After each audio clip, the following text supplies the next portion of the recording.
வணக்கம். இது நம்ம கிச்சன். சாஃப்ட் சப்பாத்தி பண்ண போகிறோம்.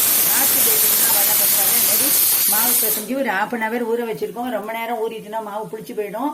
அவ்வளோ நேரம் ஊறணுங்கிறது இல்லை. இந்தமாரி ஊற வச்சிருக்கோம். இந்தமாரி உருட்டின்ட்டு இந்தமாரி மாவில் துவச்சுண்டு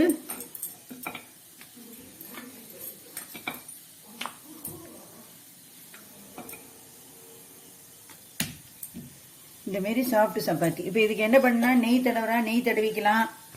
இப்போ இட்டுண்டாச்சா, நெய் தடவுறா நெய் தடவலாம். இல்லை எண்ணெய் தடவுறவா எண்ணெயை தடவிக்கலாம். நான் இப்போ எண்ணெய் தடவின்னு இருக்கேன் இதில். இப்போ இதை நம்ம மடிக்கிறோம்.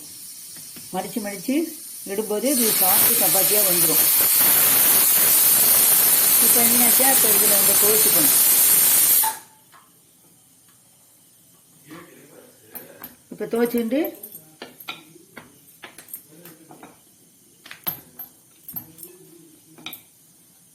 இந்தமாரி இடணும். உங்களுக்கு கொஞ்சம் கனமாக வேணும்னா கனமாக இட்டுக்கோங்க. இல்லை மெலிசா வேணுங்கிறவா மெலிசா இட்டுக்கலாம். எதுவுமே நம்ம விருப்பம்தான். நம்ம வீட்டில் இருக்கிறவளுக்கு எப்படி பிடிக்குமோ, நமக்கு எப்படி பிடிக்குமோ அந்தமாரி செஞ்சு சாப்பிட்டுக்க வேண்டியது தான். நான் இந்த மாவு கைனால் பிசையில், இது விடியும் மிக்சியில் இதுக்கு தனியாக அட்டாச்மெண்ட் கொடுத்துருக்கா. அதை வச்சு நான் பண்ணியிருக்கேன். இப்போ நான் சப்பாத்தியை கல் சூடு பண்ணியிருக்கேன். அதில் போட்டு எடுக்க போகிறேன். இப்போ நான் அந்த கல்லில் சூடு பண்ணியிருக்கேன் தவாவில். இது கொஞ்சம் ஹீட் ஆகட்டும்.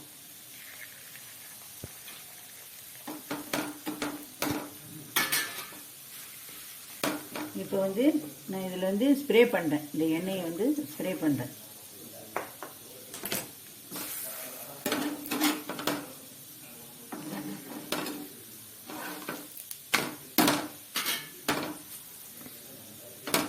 நம்ம இதேமாரி ஸ்ப்ரேலையும் பண்ணிக்கலாம். மட்டும் எண்ணெய் கம்மி ஆகணும்னா இதில் பண்ணிடலாம். வேணும்னா இதில் போட்டு எடுக்கலாம். இந்தமாரி நம்ம மடித்து விடுறதுனால என்ன ஆகும் அப்படின்னா, சாஃப்டாக பஞ்சு மாரி இருக்கும் சப்பாத்தி.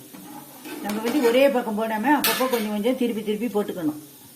இப்போ நான் கையில் எடுக்கிறேங்கிறதுக்காக நீங்களும் கையில் எடுக்காதீங்க. அப்புறம் சுட்டுன்னு விடாதீங்க.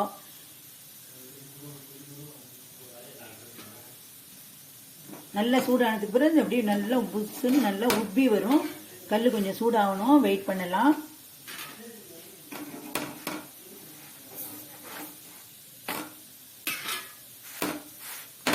இது நல்லா சாஃப்டாக பஞ்சு மாரி இருக்கும் உங்களுக்கு.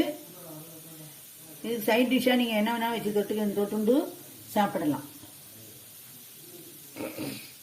பார்த்தீங்களா, இப்போ இந்தமாரி சாஃப்டாக இருக்குது. இந்த பக்குவத்திலே வேணும்னா எடுத்துடலாம்.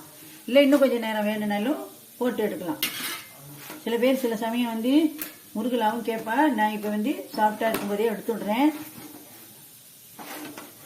நீங்களும் இதேமாரி பண்ணி பாருங்க. இப்படி பண்ணி பாருங்க. இதை பாருங்க, இது சாஃப்டாக அப்படி இருக்குது. இதுமாதிரி நீங்கள் பண்ணி பாருங்க, நல்லா வரும். நன்றி, வணக்கம்.